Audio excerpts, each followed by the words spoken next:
ವೀಕ್ಷಕರೇ ನಮಸ್ಕಾರ. ಪ್ರತಿ 10 ನಿಮಿಷಕ್ಕೂ ಲೂಸ್ ಮೋಷನ್, ಬೇದಿ ಆಗ್ತಾ ಇದೆ, ಹೊಟ್ಟೆ ಎಲ್ಲ ಹಿಂಡುತ್ತಾ ಇದೆ, ಹೊಟ್ಟೆ ಎಲ್ಲ ಗುಡುಗುಡ ಅಂತ ಇದೆ, ಮನೆ ಬಿಟ್ಟು ಆಚೆಗೆ ಹೋಗೋಕ್ಕಾಗಲ್ಲ, ಸಡನ್ನಾಗಿ ಲೂಸ್ ಮೋಷನ್ ಸ್ಟಾರ್ಟ್ ಆಗಿಬಿಟ್ಟಿದೆ. ಕೆಲವೊಂದು ಅವರೇ ಏನೋ ಒಂದು ಮಾಡ್ಕೊತಾ ಇರ್ತಾರೆ, ಅದರಿಂದ ಕೆಲವೊಂದು ಟೈಮು ಅವರ ಬೇದಿ ಇನ್ನೂ ಜಾಸ್ತಿ ಆಗುತ್ತೆ, ಅವ್ರಿಗೆ ಗೊತ್ತಿಲ್ಲದೆ ಇದ್ದಂಗೆ. ಈ ವಿಡಿಯೋಲಿ ನಾನು ನಿಮಗೆ ಈ ಲೂಸ್ ಮೋಷನ್ಸನ್ನ ಯಾವ ಥರ ಸಡನ್ನಾಗಿ ಬಂದಾಗ ಯಾವ ಥರ ಇದಕ್ಕೆ ವೈಜ್ಞಾನಿಕವಾಗಿ ಇದಕ್ಕೆ ಒಂದು ಟ್ರೀಟ್ಮೆಂಟು ಮನೆಯಲ್ಲೇ ಮಾಡ್ಕೊಬೋದು, ಯಾವ ಥರ ನಿಮ್ಮ ನೀರಿನಾಂಶ ಹೋಗದೇ ಇರೋ ಥರ, ಕೆಲವೊಂದು ಡೇಂಜರಸ್ ಕಾಂಪ್ಲಿಕೇಶನ್ಸ್ ಆಗದೇ ಇರೋ ಥರ ನೋಡ್ಕೊಂಡು ಯಾವ ಆಹಾರ ತಿನ್ನಬೇಕು, ಯಾವುದು ತಿನ್ನಬಾರ್ದು, ಆ ಟೈಮಲ್ಲಿ ಯಾವ ತಪ್ಪನ್ನು ಮಾಡಬಾರ್ದು ಅಂತೇಳಿ ಈ ವಿಡಿಯೋಲ್ಲಿ ಎಕ್ಸ್ಪ್ಲೈನ್ ಮಾಡ್ತೀನಿ. ಈಗ ಲೂಸ್ ಮೋಷನ್ಸು ಈ ಡೇಂಜರ್ ಏನಂದರೆ ಈ ಲೂಸ್ ಮೋಷನ್ ಅಲ್ಲ, ಅದರಿಂದ ಲೂಸ್ ಮೋಷನ್ಸಿಂದ ಆಗೋವಂಥ ಒಂದು ಈ ಡಿಹೈಡ್ರೇಷನ್, ನೀರಿನಾಂಶ, ಇದು ನಾವು ಆ್ಯಸ್ ಗ್ಯಾಸ್ಟ್ರೆಂಟ್ರಾಲಜಿಸ್ಟ್ ಇದಕ್ಕೆ ತುಂಬ ಪ್ರಾಮುಖ್ಯತೆ ಕೊಡ್ತೀವಿ. ಸೊ ಲೂಸ್ ಮೋಷನ್ಸ್ನ ತಡೆಗಟ್ಟೋದು ಇಂಪಾರ್ಟೆಂಟು, ಬಟ್ ಮೋಸ್ಟ್ ಇಂಪಾರ್ಟೆಂಟ್ಲಿ ಶರೀರಕ್ಕೆ, ಯಾಕಂದರೆ ಲೂಸ್ ಮೋಷನ್ಸ್ ವಿಪರೀತ ಆಗಿಬಿಟ್ರೆ ಏನಾಗುತ್ತೆ, ನೀರಿನಾಂಶ ಸಡನ್ನಾಗಿ ಹೊಟ್ಟೋಗುತ್ತೆ. ಅದ್ರ ಜೊತೆಗೆ ಎಲೆಕ್ಟ್ರೋಲೈಟ್ಸು ಅಂದರೆ ಉಪ್ಪಿನಾಂಶ, ಸಾಲ್ಟ್ ಲೆವೆಲ್, ಸೋಡಿಯಂ, ಪೊಟ್ಯಾಸಿಯಂ ಇದೆಲ್ಲ ಹೋದಾಗ ಬಲಹೀನತೆ, ವೀಕ್ನೆಸ್ಸು, ತಲೆ ಚಕ್ಕರ್ ಬರೋದು, ಸುಸ್ತು, ತಲೆನೋವು, ಒಂಥರ ಎದೆ ಬಡ್ತ, ಇನ್ನು ಕೆಲವೊಂದು ಟೈಮು ತುಂಬ ಸಿವಿಯರ್ ಆದಾಗ ಹಾಸ್ಪಿಟ್ಲಲ್ಲಿ ಬಂದು ಅಡ್ಮಿಟ್ ಆಗಬೇಕಾಗುತ್ತೆ, ಅಷ್ಟು ಸಿವಿಯರ್ ಆಗುತ್ತೆ. ಹಾಗಾಗಿ ನಂಬರ್ 1 ಪ್ರಯಾರಿಟಿ ಯಾವ ಕಾರಣದಿಂದ ಆಗಿರ್ಬೋದು ಲೂಸ್ ಮೋಷನ್ನು, ಅದು ಆಮೇಲೆ ನೋಡೋಣ. ಫಸ್ಟ್ ಏನಂದರೆ ಹೈಡ್ರೇಷನ್, ನೀರಿನಂಶ ಅನ್ನೋದಿರಬೇಕು. ಎಷ್ಟೊಂದು ಜನ ಏನು ಮಿಸ್ಟೇಕ್ ಮಾಡ್ತಾರೆ, ಬರೀ ಸಿಂಪಲ್ ಪ್ಲೇನ್ ವಾಟರ್ ಕುಡಿತಾ ಇರ್ತಾರೆ.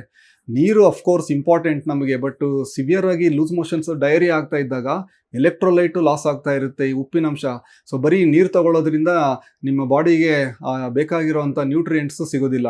ಸೊ ಹಾಗಾಗಿ ಓರಲ್ ರಿಹೈಡ್ರೇಷನ್ ಸೊಲ್ಯೂಷನ್, ORS ಅಂತ ಕೇಳಿರ್ತೀರಲ್ಲ, ಅದು ನೀವು ಫಾರ್ಮಸಿಯಿಂದ ಕೊಂಡ್ಕೊಬೋದು ಅಥವಾ ನೀವು ಮನೆಯಲ್ಲೇ ಮಾಡ್ಕೊಬೋದು. ಒಂದು ದೊಡ್ಡ ಜಗ್ಗು, ಒಂದು 1 ಲೀಟ್ರಷ್ಟು ಫ್ರೆಶ್ ಡ್ರಿಂಕಿಂಗ್ ಕ್ಲೀನ್ ನೀರಲ್ಲಿ ಒಂದು 6 ಸ್ಪೂನಷ್ಟು ಸಕ್ಕರೆ, ಒಂದು ಅರ್ಧ ಸ್ಪೂನ್ಗಿಂತ ಸ್ವಲ್ಪ ಜಾಸ್ತಿ ಬೇಕಾದರೆ ಉಪ್ಪು ಹಾಕ್ಕೊಂಡು ಚೆನ್ನಾಗಿ ಮಿಕ್ಸ್ ಮಾಡಿ. ಈ ಒಂದು ಸಿಂಪಲ್ ಮಿಕ್ಸ್ಚರ್ ಇರುತ್ತಲ್ಲ, ಇದು ನಿಮಗೆ ನೀರಿನಾಂಶನೂ ಕೊಡುತ್ತೆ, ಫ್ಲೂಯಿಡು, ಎಲೆಕ್ಟ್ರೋಲೈಟು, ಸೊ ಪೊಟ್ಯಾಸಿಯಮ್, ಸೋಡಿಯಮ್ಮು ಇದನ್ನೆಲ್ಲ. ಆಮೇಲೆ ಎಳ್ನೀರು ತೊಗೊಬೋದು. ಸೊ ಈ ಮೆಷರ್ಮೆಂಟ್ಸ್ ಆಫ್ ORS ಇದನ್ನು ನೀವು ಮನೇಲಿ ಮಾಡ್ಕೊಳ್ಳೋದ್ರೆ ಪ್ರಾಪರ್ ಆಗಿರಬೇಕು. ಜಾಸ್ತಿ ಉಪ್ಪು, ಜಾಸ್ತಿ ಸಾಲ್ಟ್ ಹಾಕಿದ್ರೂ ತೊಂದರೆ ಆಗುತ್ತೆ. ಆಮೇಲೆ ಒಂದೇ ಸಾರಿ ಗಟ್ಗಟ ಅಂತ ಕುಡಿಯೋದಲ್ಲ, ಸ್ವಲ್ಪ ನೀವು ದಿನ ಪೂರ್ತಿ ತೊಗೊತಾರೆ. ಯಾಕಂದರೆ ಆಲ್ರೆಡಿ ಲೂಸ್ ಮೋಷನ್ನು, ಸ್ವಲ್ಪ ವಾಕರಿಕೆ ಇರೋರಿಗೆ ಒಂಥರ ಜಾಸ್ತಿ ಫ್ಲೂಯಿಡ್ ತೊಗೊಂಬಿಟ್ರೆ ವಾಂತಿ ಮಾಡ್ಕೊಂಡ್ಬಿಡ್ತಾರೆ. ಹಾಗಾಗಿ ಸ್ವಲ್ಪ ದಿನ ಪೂರ್ತಿ ತೊಗೊತಾ ಇರಬೇಕು. ಯಾವ ಆಹಾರ ತೊಗೊಬೇಕು ಅನ್ನೋದು ತುಂಬ ಇಂಪಾರ್ಟೆಂಟ್. ಕೆಲವ್ರು ಏನು ಮಾಡ್ತಾರೆ, ತಿಂದ ತಕ್ಷಣ ಮೋಷನ್ ಹೋಗ್ತೀನಿ ಅಂತ ಹೇಳ್ಬಿಟ್ಟು ತಿನ್ನೋದೇ ನಿಲ್ಲಿಸ್ಬಿಡ್ತಾರೆ. ಅದು ತಪ್ಪು. ಯಾಕಂದರೆ ಶರೀರಕ್ಕೆ ಒಂದು ಆಹಾರ ಪೌಷ್ಟಿಕಾಂಶನ ಬೇಕಾಗುತ್ತಲ್ಲ. ಇನ್ನು ಕೆಲವರು ಏನೇನೋ ತಿಂತಾ ಇರ್ತಾರೆ, ಅದರಿಂದ ಕರಳು ಒಂಥರ ಜಠರ ಅದೆಲ್ಲ ಇರಿಟೇಟ್ ಆಗ್ತಾ ಇರುತ್ತೆ. ಸೊ ಎಷ್ಟೊಂದು ಜನಕ್ಕೆ ಸ್ವಲ್ಪ ಸಿಂಪಲ್ ಫುಡ್ ಎಲ್ಲ ಟಾಲರೇಟ್ ಮಾಡ್ತಾರೆ. ಒಂದು ರೈಸ್ ಬೇಸ್ಡ್ ಡಯಟು, ಈಗ ಮುದ್ದೆ, ಚಪಾತಿ ಅಂಥವು ತಿನ್ನಬಾರ್ದು. ಹಣ್ಣು ಕೆಲವೊಂದು, ಈಗ ಬಾಳೆಹಣ್ಣು, ಸ್ವಲ್ಪ ಪಪಾಯ, ಆ್ಯಪಲ್ಲು, ಈ ಓಟ್ಸು, ವೆಜಿಟೇಬಲ್ ಸೂಪ್ಸ್ ಥರ ಎಲ್ಲ ಮಾಡಿಕೊಂಡು ತೊಗೊಬೋದು. ಅದೇನು ಜಠರಕ್ಕೆ, ಕರಳಿಗೆ ಒಂದು ಸ್ವಲ್ಪ ಜೆಂಟ್ಲಾಗಿರುತ್ತೆ, ಸ್ವಲ್ಪ ನಿಮಗೆ ಒಂದು ಶಕ್ತಿ ಅನ್ನೋದನ್ನು ಕೊಡುತ್ತೆ. ಬರೀ ನೀರು ಕುಡಿತಾ ಇರೋಕ್ಕಾಗೋದಿಲ್ಲ. ಸೊ ಅಷ್ಟೋ ಇಷ್ಟು ಆಹಾರ ಬೇಕಾಗುತ್ತೆ.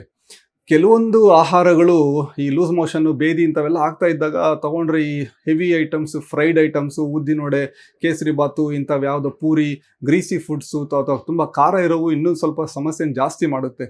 ಕಾಫಿ ಟೀನ ಈ ವಿಪರೀತ ಲೂಸ್ ಮೋಷನ್ಸ್ ಆಗ್ತಾ ಇದ್ದಾಗ ಸ್ಟಾಪ್ ಮಾಡಿ. ಯಾಕಂದರೆ ಅದರಲ್ಲಿರೋ ಕ್ಯಾಫೀನಿಂದ ಕರಳಿನ ಮೂಮೆಂಟ್ ಇನ್ನೂ ಜಾಸ್ತಿ ಆಗುತ್ತೆ. ಈ ಕೆಲವೊಂದು ಫ್ರೂಟ್ ಜ್ಯೂಸಸ್ಸು ಅದು ಇದು ಪ್ಯಾಕೆಟ್ಸಲ್ಲಿ ಮಾರ್ತಾ ಇರ್ತಾರೆ, ಅದರಲ್ಲೆಲ್ಲ ಕೆಲವೊಂದು ಟೈಮ್ ಸಿಕ್ಕಾಪಟ್ಟೆ ಶುಗರ್ ಇರುತ್ತೆ.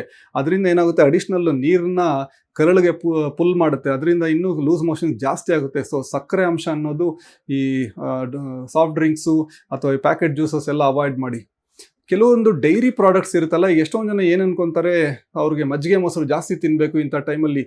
ಅಕ್ಯೂಟ್ ಡಯೇರಿಯಾ ಸ್ವಲ್ಪ ಈ ಥರ ಆದಾಗ ಸ್ವಲ್ಪ ಲ್ಯಾಕ್ಟೋಸ್ ಇಂಟಾಲರೆನ್ಸ್ ಇರುತ್ತೆ. ಹಾಗಾಗಿ ಹಾಲು, ಐಸ್ ಕ್ರೀಮು, ಜಾಸ್ತಿ ಮೊಸರು, ಜಾಸ್ತಿ ಮಜ್ಜಿಗೆ ತೊಗೊಂಡ್ರೆ ಕೆಲವೊಂದು ಟೈಮು ಹೊಟ್ಟೆ ಉಬ್ಬರ, ಗ್ಯಾಸು, ಕೆಲವರಿಗೆ ಮೋಷನ್ಸ್ ಇನ್ನೂ ಜಾಸ್ತಿ ಆಗುತ್ತೆ. ಈಗ ನೀವು ಮಜ್ಜಿಗೆ ಮೊಸರು ಎಲ್ಲ ಕುಡಿತಾ ಲೂಸ್ ಮೋಷನ್ ಇನ್ನೂ ಜಾಸ್ತಿ ಆಗ್ತದೆ ಅಂದರೆ ಸ್ವಲ್ಪ ಕಟ್ ಮಾಡಿ ಅದನ್ನು, ಅಥವಾ ಸ್ವಲ್ಪ ಮಟ್ಟಿಗೆ ಮಾತ್ರ ತೊಗೊಳ್ಳಿ. ಕೆಲವೊಂದು ಟೈಮು ಕರಳಿಗೆ ಸ್ವಲ್ಪ ಟೈಮ್ ಬೇಕಾಗುತ್ತೆ ವಾಪಸ್ ನಾರ್ಮಲ್ಗೆ ಬರಲಿಕ್ಕೆ. ಎಷ್ಟೊಂದು ಜನ ನಮ್ಮ ದೇಶದವ್ರು ಏನು ಮಾಡ್ತಾರೆ ಅಂದರೆ, ಬರೀ ಮೊಸರನ್ನ, ಬರೀ ಮಜ್ಜಿಗೆ, ಹಾಲು ಇಂಥವು ತೊಗೊಂಡು ಅದು ಬೇಗ ರಿಕವರಿ ಆಗುತ್ತೆ ಅನ್ಕೊತಾರೆ. ಬಟ್ ಅದ್ರದ್ದು ಆ್ಯಕ್ಚುಲಿ ಆಪೋಸಿಟ್ ಎಫೆಕ್ಟ್ ಇರುತ್ತೆ. ಅದರಿಂದ ಮೋಷನ್ಸ್ ಇನ್ನೂ ಜಾಸ್ತಿ ಆಗುತ್ತೆ ಕೆಲವರಿಗೆ. ಇನ್ನೊಂದು ಕಾಮನ್ ಆಗಿ ಈಗ ಈ ಪ್ರೋಬಯೋಟಿಕ್ಸ್ ಅಂತ ಕೇಳಿರ್ತೀರ, ಹಲವಾರು ಥರದ್ದು ಮಾರ್ತಾ ಇದ್ದಾರೆ ಈ ಆನ್ಲೈನಲ್ಲಿ. ಏನು ಅದಕ್ಕೇನು ಕಂಟ್ರೋಲ್ ಇಲ್ಲ. ಈಗ ಪ್ರೋಬಯೋಟಿಕ್ಸ್ ಅನ್ನೋದು ಒಂದು ಒಳ್ಳೆ ಬ್ಯಾಕ್ಟೀರಿಯಾ, ನಮ್ಮ ಒಂದು ಕರಳುಗೆ, ನಮ್ಮ ಈ ಥರದ್ದು ಸಮಸ್ಯೆ, ಲೂಸ್ ಮೋಷನ್ಸ್, ಈ ಥರ ಕೆಲವೊಂದು ಇನ್ಫೆಕ್ಷನ್, ಡಯೇರಿಯಾ ಎಲ್ಲ ಇದ್ದಾಗ ಕೊಟ್ಟರೆ ಅದರಿಂದ ಉಪಯೋಗ ಆಗುತ್ತೆ. ಬಟ್ ಎಲ್ಲ ಪ್ರೋಬಯೋಟಿಕ್ಸು ಸೇಮ್ ಅಲ್ಲ. ಆ್ಯಂಟಿಬಯೋಟಿಕ್ಸ್ ಒಂದೊಂದು ಡಿಫ್ರೆಂಟ್ ಇರುತ್ತೆ, ಆ ಥರ ಪ್ರೋಬಯೋಟಿಕ್ಕು ಡಿಫ್ರೆಂಟ್ ಸ್ಟ್ರೈನ್ಸ್ ಇರುತ್ತೆ. ಅದೇನು ಮ್ಯಾಜಿಕ್ ಅಲ್ಲ, ಎಲ್ಲರಿಗೂ ಕೊಟ್ಟಂಗೆ ಎಲ್ಲರಿಗೂ ಅದು ಇಂಪಾರ್ಟೆಂಟ್ ಅಂತಲ್ಲ. ಕೆಲವೊಂದು ಸಂದರ್ಭದಲ್ಲಿ ಅದು ಹೆಲ್ಪ್ ಮಾಡುತ್ತೆ. ಬಟ್ ಅದು ವೈಜ್ಞಾನಿಕವಾಗಿ ಸೈಂಟಿಫಿಕ್ ಆಗಿ ಟೆಸ್ಟೆಡ್ ಪ್ರಾಡಕ್ಟ್ಸ್ ಮಾತ್ರ ತೊಗೊಬೇಕು. ಯಾವುದೋ ಆನ್ಲೈನು ಯಾರೋ ಸಿನಿಮಾ ಆ್ಯಕ್ಟ್ರಸ್ಸು, ಸೆಲೆಬ್ರಿಟೀಸು, ಯಾರೋ ಇನ್ಫ್ಲೂಯೆನ್ಸರ್ಸ್ದೆಲ್ಲ ಪಿಕ್ಚರ್ಸ್ ಹಾಕ್ಬಿಟ್ಟು ಇಟ್ಕೊಂಡು ಹಿಂಗೆ ನಿಂತ್ಕೊಂಡಿರ್ತಾರಲ್ಲ ಅಂಥವಲ್ಲ. ಯಾಕಂದರೆ ಸೈಂಟಿಫಿಕ್ ಪ್ರಾಡಕ್ಟ್ಸ್ಗೆ ಯಾವ ಸೆಲೆಬ್ರಿಟೀಸು, ಯಾವ ಸಿನಿಮಾ ಆ್ಯಕ್ಟ್ರಸ್ಸು ಯಾರು ಅದು ಪ್ರಮೋಟ್ ಮಾಡೋ ಅವಶ್ಯಕತೆ ಇಲ್ಲ. ಅದಕ್ಕೆ ಯಾವುದು ಕ್ಯಾಚಿ ನೇಮ್ಸ್ ಎಲ್ಲ ಇರೋದಿಲ್ಲ. ಸೊ ಸಿಂಪಲ್ ಹೆಸರುಗಳಿಟ್ಟಿರ್ತಾರೆ. ಸೊ ಈಗ ಲೂಸ್ ಮೋಷನ್ ಆದಾಗ ಏನು ಮಾಡಬಾರ್ದು ಅನ್ನೋದು ನೋಡೋಣ. ಎಷ್ಟೊಂದು ಜನ ಸ್ವಲ್ಪ ಬೇಗ ರಿಕವರ್ ಆಗಬೇಕಂತ ಹಲವಾರು ಥರದ ಸಪ್ಲಿಮೆಂಟ್ಸ್ ತೊಗೊಂಡ್ಬಿಡ್ತಾರೆ.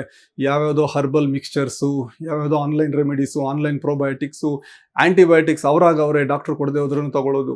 ಸೊ ಇವೆಲ್ಲ ಮಾಡಿದಾಗ ಕೆಲವೊಂದು ಟೈಮ್ ಏನಾಗುತ್ತೆ, ಯಾವುದರಿಂದ ಹೆಲ್ಪ್ ಆಗ್ತಾ ಇದೆ ಅಥವಾ ಯಾವುದರಿಂದ ಹಾನಿ ಆಗ್ತಾ ಇದೆ ಅಂತ ಹೇಳೋಕ್ಕಷ್ಟೇ. ಎಲ್ಲ ಥರದ್ದು ತೊಗೊಂಡಾಗ ನಮ್ಮ ಹಾಸ್ಪಿಟ್ಲಲ್ಲಿ ಈಗ ಬ್ಯಾಂಗ್ಳೂರ್ ಗ್ಯಾಸ್ಟ್ರೋ ಸೆಂಟ್ರಲ್ಲಿ ನೋಡ್ತಾ ಇಲ್ಲ, ಕೆಲವರು ಎಲ್ಲ ಥರ ಕಂಕಾಕ್ಷನ್ ಥರ ಹಲವಾರು ಥರದ ಮೆಡಿಸಿನ್ ಬೇಗ ರಿಕವರಿ ಆಗಬೇಕಂತ ತೊಗೊತಾ ಇರ್ತಾರೆ. ಎಲ್ಲೋ ಟ್ರಾವೆಲ್ ಇದೆ, ನನಗೆ ಯಾವುದೋ ಬಿಸ್ನೆಸ್ ಟ್ರಿಪ್ ಇದೆ ಅಂತೇಳಿ. ಸೊ ಆ ಟೈಮಲ್ಲಿ ಹಲವಾರು ಮಿಸ್ಟೇಕ್ಸ್ ಮಾಡಿ ಅವರ ಲೂಸ್ ಮೋಷನ್ಸ್ನ ಇನ್ನೂ ಜಾಸ್ತಿ ಮಾಡ್ಕೊತಾರೆ. ಅನ್ವಾಂಟೆಡ್ ಆಗಿ ಆ್ಯಂಟಿಬಯೋಟಿಕ್ಸ್ ತೊಗೊಂಡ್ರೆ ಇಷ್ಟ ಬಂದಿದ್ದ ಟೈಮಲ್ಲೆಲ್ಲ ಎಲ್ಲ ಲೂಸ್ ಮೋಷನ್ಗೆ ಆ್ಯಂಟಿಬಯೋಟಿಕ್ಸು ಒಂದು ಪರಿಹಾರ ಅಲ್ಲ. ಸೊ ಒಂದು ಟೈಮ್ ಟೆಸ್ಟೆಡ್ ಮೆಥಡ್ ಅನ್ನೋದನ್ನು ತೊಗೊಂಡು ಫಸ್ಟ್ ಏನು, ಶರೀರಕ್ಕೆ ರೆಸ್ಟ್ ಬೇಕು. ನಿಮಗೆ ಪದೇ ಪದೇ ಲೂಸ್ ಮೋಷನ್ ಆಗ್ತಾ ಇದೆ ಅಂದರೆ ಮನೆಯಲ್ಲಿದ್ದು ರೆಸ್ಟ್ ತೊಗೊಳ್ಳಿ, ಕೆಲಸಕ್ಕೆ ಹೋಗ್ದೇನೆ. ಯಾಕಂದರೆ ಶರೀರಕ್ಕೆ ರೆಸ್ಟ್ ಬೇಕಾಗುತ್ತೆ.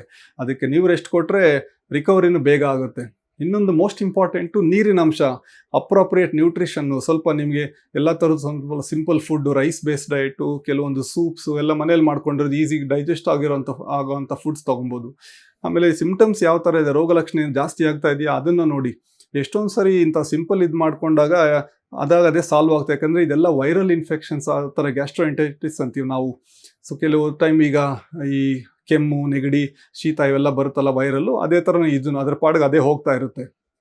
ಬಟ್ ಹಾಗಂತ ಹೇಳ್ಬಿಟ್ಟು ಎಲ್ಲ ಥರದ್ದು ಲೂಸ್ ಮೋಷನ್ ಸಮಸ್ಯೆ ಏನೂ ಆಗಲ್ಲ ಅಂತಲ್ಲ. ಕೆಲವೊಂದು ರೆಡ್ ಫ್ಲಾಗ್ನ ನೀವು ನೋಡ್ಕೊಬೇಕು. ಈ ಥರದ್ದು ಈಗ ರಕ್ತ ಹೋಗ್ತಾ ಇದೆ ಮಲದಲ್ಲಿ, ಅಥವಾ ಮಲ ತುಂಬ ಕಪ್ಪು ರೋಡಲ್ಲಿ ಟಾರ್ ಹಾಕಿರೋ ಥರ ಕಲರಲ್ಲಿ ಬರ್ತಾ ಇದೆ, ಅಥವಾ ತುಂಬ ಹೈ ಫೀವರ್ ಇದೆ, ಹೊಟ್ಟೆಯಲ್ಲಿ ನೋವು ಸೆಟ್ಲ್ ಆಗ್ತಾ ಇಲ್ಲ, ಜಾಸ್ತಿ ಆಗ್ತಾ ಇದೆ, ಅಥವಾ ತುಂಬ ತೀವ್ರವಾಗಿದೆ ನೋವು, ಪದೇ ಪದೇ ವಾಮಿಟ್ ಮಾಡ್ಕೊತಾ ಇದ್ದೀರಾ, ಅಥವಾ ಸೈನ್ಸ್ ಆಫ್ ಡಿಹೈಡ್ರೇಷನ್, ನೀರಿನ ಅಂಶ ಶರೀರದಲ್ಲಿ ಕಡಿಮೆ ಆದಾಗ ಎದ್ದು ನಿಂತ್ಕೊಂಡ್ರೆ ಒಂಥರ ತಲೆ ಚಕ್ಕರ್ ಬರೋದು, ಏನೋ ಬಿದ್ದೋಗ್ತೀನಿ ಅನಿಸೋದು, ತಲೆನೋವು, ಆಮೇಲೆ ಏನೋ ಒಂಥರ ಇರಿಟಬಿಲಿಟಿ, ಒಂಥರ ಕನ್ಫ್ಯೂಷನ್ನು, ಆಮೇಲೆ ಏನೇ ಕೊಟ್ಟರು ಕುಡಿಯೋಕ್ಕಾಗ್ತಾಯಿಲ್ಲ, ವಾಂತಿ ಬರ್ತಾನೆ ಇದೆ, ಲೂಸ್ ಮೋಷನ್ಸು, ತುಂಬ ನೀರು ಥರ 25 ಸರಿ ಹೋಗ್ತಾ ಇದೆ, ಇಂಥವೆಲ್ಲ ಇದ್ದಾಗ ನಿಯರೆಸ್ಟ್ ಮೆಡಿಕಲ್ ಹೆಲ್ಪ್ ತೊಗೊಬೇಕಾಗುತ್ತೆ. ಈಗ ಕೆಲವರಿಗೆ ಮಕ್ಕಳಲ್ಲಿ, ತುಂಬ ಸ್ವಲ್ಪ ಏಜ್ ಆಗಿರೋದು ವೃದ್ಧರಲ್ಲಿ, ಗರ್ಭಿಣಿಯರಲ್ಲಿ, ಅಥವಾ ಕೆಲವರಿಗೆ ಆಲ್ರೆಡಿ ಸ್ವಲ್ಪ ಹೆಲ್ತ್ ಇಶ್ಯೂಸ್ ಇರುತ್ತೆ, ಇಮ್ಯೂನ್ ಸಿಸ್ಟಮ್ಮು ಡೌನ್ ಇರುತ್ತೆ ಅವ್ರಿಗೆ. ಅಂಥವರಲ್ಲಿ ಈ ಅಕ್ಯೂಟಾಗಿ ಲೂಸ್ ಮೋಷನ್ಸು, ಡಯರಿ ಇದನ್ನೆಲ್ಲ ಸ್ವಲ್ಪ ಸೀರಿಯಸ್ ಆಗಿ ತೊಗೊಬೇಕಾಗುತ್ತೆ. ಯಾಕಂದರೆ ಕೆಲವೊಂದು ಟೈಮು ನೀರಿನ ಅಂಶ ಹೋಗಿ ಕಿಡ್ನೀಸ್ ಎಲ್ಲ ಎಫೆಕ್ಟ್ ಆಗ್ತಾ ಇರುತ್ತೆ. ಸೊ ಒಂದು ಸಿಂಪಲ್ ರಿಕವರಿ ಪ್ಲ್ಯಾನ್ ಫಸ್ಟ್ ಏನಂದರೆ ನೀರಿನ ಅಂಶ ಚೆನ್ನಾಗಿರಬೇಕು. ನೀರಿನ ಅಂಶದ ಜೊತೆಗೆ ನಾವು ಎಲೆಕ್ಟ್ರೋಲೈಟ್ಸು ಕೊಡಬೇಕು. ಬರೀ ನೀರು ಕುಡಿಯೋದಲ್ಲ, ಅದಕ್ಕೆ ನಮಗೆ ಬೇಕಾಗಿರೋ ಸ್ವಲ್ಪ ಮಟ್ಟಿಗೆ ಸಕ್ಕರೆ ಅಂಶ, ಸ್ವಲ್ಪ ಉಪ್ಪಿನ ಅಂಶ ಎಲ್ಲ ಬೇಕಾಗುತ್ತೆ. ಹಾಗಾಗಿ ORS ಪೌಡರ್ ನೀರು ಮಿಕ್ಸ್ ಮಾಡ್ಕೊಂಡು ತೊಗೊಳಕ್ಕೆ ಹೇಳಿದ್ದು. ಎರಡನೇದು ಸಿಂಪಲ್ಲು ಮನೆಯಲ್ಲಿ ಮಾಡಿರೋಂಥ ರೈಸ್ ಬೇಸ್ಡ್ ಡಯಟ್ ತೊಗೊಳ್ಳಿ, ಸ್ವಲ್ಪ ಸೂಪ್ಸ್ ಥರ ತೊಗೊಳ್ಳಿ, ಎಲ್ಲ ಥರದ್ದು ಸ್ವಲ್ಪ ಎಳ್ನೀರೆಲ್ಲ ತೊಗೊಬೋದು. ಮೂರನೇದು ಫ್ರೈಡು, ಯಾವುದೋ ತುಂಬ ಹೆವಿ ಫುಡ್ಸು, ಕಾಫಿ ಟೀ ಅವೆಲ್ಲ ಕಟ್ ಮಾಡಿ ಲೂಸ್ ಮೋಷನ್ ಆಗ್ತಾ ಇರಬೇಕಾದ್ರೆ. ಆಮೇಲೆ ರಿಕವರಿ ಆಗ್ತಾ ಇರೋ ಫೇಸಲ್ಲಿ ಯಾವುದೇ ರೀತಿಯ ಆಲ್ಕೋಹಾಲ್ ಅನ್ನೋದು ಮುಟ್ಟಬಾರ್ದು, ಮದ್ಯಪಾನ. ಕೆಲವೊಂದು ಪ್ರೋಬಯೋಟಿಕ್ಸು ಹೆಲ್ಪ್ ಆಗುತ್ತೆ, ನಿಮ್ಮ ಡಾಕ್ಟ್ರ್ ಹತ್ರ ಕೇಳಿ ಬೇಕಾದರೆ ನೀವು ಒಂದು ಇದನ್ನು ಒಪಿನಿಯನ್ ತೊಗೊಬೋದು. ಮೋಸ್ಟ್ ಇಂಪಾರ್ಟೆಂಟ್ಲಿ ಇಷ್ಟ ಬಂದಂಗೆಲ್ಲ ಆ್ಯಂಟಿಬಯೋಟಿಕ್ ತೊಗೊಳಕ್ಕೆ ಹೋಗಬೇಡಿ. ಲೂಸ್ ಮೋಷನ್ ಆಗಿದೆ ಅಂತ ಕೆಲವೊಂದು ಟೈಮ್ ಅದರಿಂದ ಇನ್ನೂ ಜಾಸ್ತಿ ಆಗುತ್ತೆ. ಇನ್ನೊಂದು ಏನಂದರೆ ಬಾಡಿಗೆ ರೆಸ್ಟ್ ಕೊಡಿ. ಯಾಕಂದರೆ ರೆಸ್ಟು, ರಿಪೇರ್ ಆ್ಯಂಡ್ ರಿಕವರಿ, ಶರೀರ ಅದ್ರ ಪಾಡ್ಗೆ ಅದೇ ಮಾಡ್ತಾ ಇರುತ್ತೆ. ಸೊ ಹಾಗಾಗಿ ತುಂಬ ಸುಸ್ತು ಅದೆಲ್ಲ ಇದ್ದಾಗ ಮನೆಯಲ್ಲಿದ್ದು ರೆಸ್ಟ್ ತೊಗೊಬೇಕು, ನೀರಿನ ಅಂಶ ಚೆನ್ನಾಗಿ ತೊಗೊಬೇಕು. ಕೆಲವೊಂದು ಟೈಮು ಸಮಸ್ಯೆ ಜಾಸ್ತಿ ಆಗ್ತಾ ಇದೆ ಅಂದಾಗ ಅದನ್ನು ನೀವು ನಿರ್ಲಕ್ಷ್ಯ ಮಾಡಬಾರ್ದು. ಈ ವಿಡಿಯೋ ನಿಮಗೆ ಯೂಸ್ಫುಲ್ ಅನಿಸಿದ್ರೆ ದಯವಿಟ್ಟು ಬೇರೆಯವ್ರ ಹತ್ರ ಶೇರ್ ಮಾಡ್ಕೊಳ್ಳಿ. ಹಾಗೆ ಈ ಚಾನಲ್ಗೆ ದಯವಿಟ್ಟು ಸಬ್ಸ್ಕ್ರೈಬ್ ಮಾಡ್ಕೊಳ್ಳಿ. ಎಲ್ಲ ಥರದ್ದು ಡೈಜೆಸ್ಟಿವ್ ಹೆಲ್ತ್ ನಾವು ಒಂದು ವೈಜ್ಞಾನಿಕ ದೃಷ್ಟಿಯಿಂದ ರೆಗ್ಯುಲರಾಗಿ ಪೋಸ್ಟ್ ಮಾಡ್ತಾ ಇರ್ತೀವಿ. ಧನ್ಯವಾದ.